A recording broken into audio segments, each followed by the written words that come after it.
Welcome to the Windows Computer and Technology channel. And well, if you're on Windows 10 and we're waiting for Windows 11 to arrive, if your computer is compatible, if you have the minimum requirements and there's no problem with any hold because of a driver or antivirus or any software that you have, Microsoft today has announced that Windows 11 is now available as what they call broad availability. So that means that anybody that has a compatible machine that doesn't have any holds is getting Windows 11 in its Windows Update like this. So you'll see a big panel show up in Windows Update. It's going to give you, upgrade to Windows 11 is ready and it's free. And you'll see a download and install button. If you do not wish to move on, you can actually go to stay on Windows 10 for now. You can click that, and that's just gonna, it's gonna stop bothering you for a while. So Microsoft says that the rollout of Windows 11 is going extremely well, faster than what they expected, and because it's rolling out so well, they are now opening up the upgrade.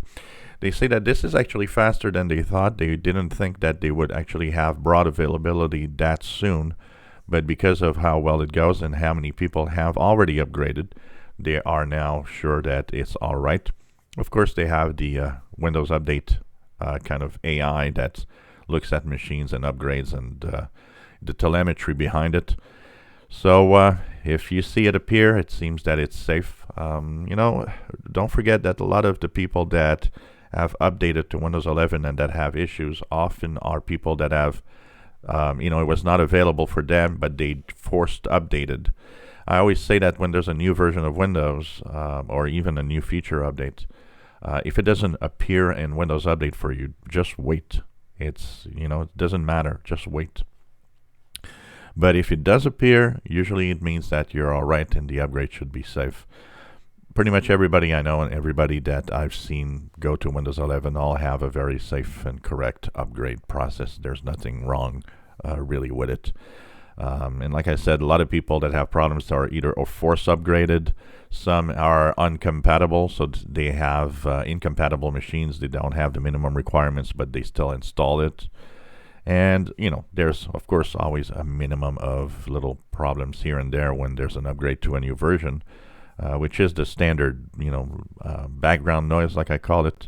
And this is for everybody. Even Mac computers have a minimum of machines that go bad or have problems because of, Mac OS updates. People that think it's, it's always easy and works well for others don't see that in reality. There's always a minimum in every operating system of people having problems. So Windows Update, if you see it here, it's up to you to go on. Now you might ask, well, what do you think? Should I do it? Because I get asked that all the time. If you're all right on Windows 10, there's absolutely no problem in staying in Windows 10, honestly. There is going to be some update coming up in February for Windows 11. We're going to have more stuff to look at, including the Android apps through the Amazon store. But the real big update, and that is still the plan, the real big update this year is coming in the second half, which was 22H2.